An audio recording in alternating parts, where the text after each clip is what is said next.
Okay, my friends, welcome back.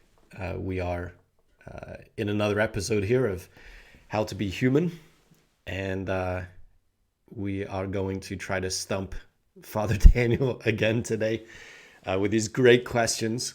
Love them. Yeah, if you haven't subscribed to our channel here, then please do. And if I give a halfway decent answer, then feel free to like this video as well. So without further ado, let's get to it. No dressing this up, I think. Okay, here we go. To be very blunt about it, I'm not a big fan of prayer. Maybe I was absent from CCD the day they taught us how to do it, but I just don't feel like I'm very good at it. I don't really like doing it, and frankly, I'm not sure God listens to me anyway. But old Catholic habits die hard, and I feel like I ought to pray. So can you help me find more meaning in it? Yeah, there's some big challenges in the preamble there, but I'm going to take the question that you offer very seriously. How can you help? Can you help me find more meaning in it? The answer is yes, I think. We talk so much about prayer being conversation with God, communication with God. I prefer St. Francis de Sales' view of prayer as cor ad cor loquitur. Heart speaks to heart. And this then gives us a sense of what kind of communication prayer is. Prayer, we have communication, for instance, with our family and friends. We have communication with people that we don't like very much. We sometimes get letters from the IRS, right? This is all communication, but communication with God is heart speaks to heart. And I would say then we want to give our whole selves to God. We want to bring him our hearts, and we want to speak from the heart to God. And actually, sometimes when we speak from the heart to God, we hear something true about ourselves that we needed to hear. It's a very strange dynamic. But as we give our heart to God, God gives us his heart. So we pour ourselves out to him, and he fills us with his love. So I would say this: speak from the heart.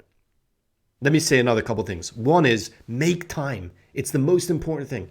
The saints will say, we learn to pray by praying. We learn to pray, so we have to pray. We have to take the time. Taking the time, making the time means prioritizing God. And that's a massive part of prayer. So keep prioritizing God. Okay, keep making the time. And when you're making the time, pour out your heart to him. So that's and this is a real relationship, okay? So let's not think that it's all going to be a certain way. If we showed up and it was the same way every time, maybe it's not as real a relationship as it ought to be. So don't be discouraged. Persevere in prayer. Just keep going. There's so much more to say about that, my friends, but that's at least the beginning.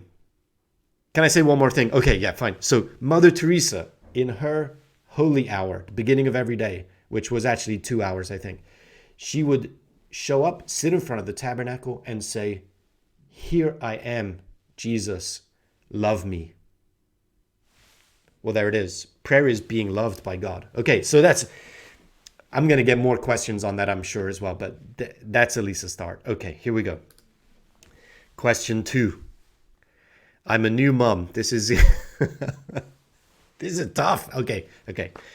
I'm a new mom with an 8-month-old baby, and let's just say she's very vocal. I've always gone to church and would like to continue, but I'm really afraid that my daughter makes it impossible for other people to pay attention and probably annoys the priest. Is it okay to bring her, or should I try to find a babysitter every Sunday until she can keep quiet? Yeah, okay, look. We priests, parishioners all, Catholics, one and all, my friends, we need to be baby friendly. We need to be baby friendly. And can I say something? There's something like really eerie about a mass that doesn't have the noise of children, of babies and the rest. It's something that doesn't feel right about that. And I think precisely because of what I was just saying about prayer, we're bringing our hearts, we're bringing our lives you know what? Our lives are a mess. Our hearts are a mess. And so, yeah, if we have a crying baby, that's a perfect accompaniment for us. I love hearing babies cry in the church. I love hear, especially, we get into like toddlers and the rest, and it's like they're crying out, they're daddy, daddy, they're, or whatever. They see me on the altar, they say, God, God. I don't know why that is, but they're crying out, and I start to think, okay, wow, like is this what my prayer sounds like to God? Is my prayer that trusting? Am I really reaching out as much as I ought to be? So I think there's that. And then, my friends, as Catholics, again, we need to be baby friendly.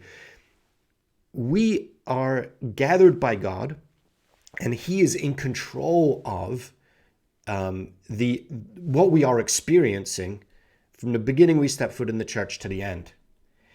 And we have to give ourselves over to Him. We have to surrender to Him. So no matter what is going on, if there's a baby crying, all the rest, whatever, we have to persevere in loving praise of God, no matter what. And then the baby and the distractions and the whatever, and there are a million distractions, potential distractions. Those are all opportunities to overcome ourselves and worship God. So we keep going there. And my friend, I don't know, bring the baby, and persevere. And the priest, I can guarantee you, loves having the baby there. Of course, there are times where it's like, oh, this is really melting down very, very quickly, and half a step outside might cool things off a little bit. But even if that can't happen, fine, go, show up, keep showing up. And I think the way that we're going to habituate our children to praying the Mass is to have them come. Again, just as I was saying before, we learn to pray by praying. Keep praying together, and we will get there together. Okay, my friends, I hope I earned your like and subscribe this week, or this whatever frequency we're using on these things. And I look forward to doing this with you again sometime soon.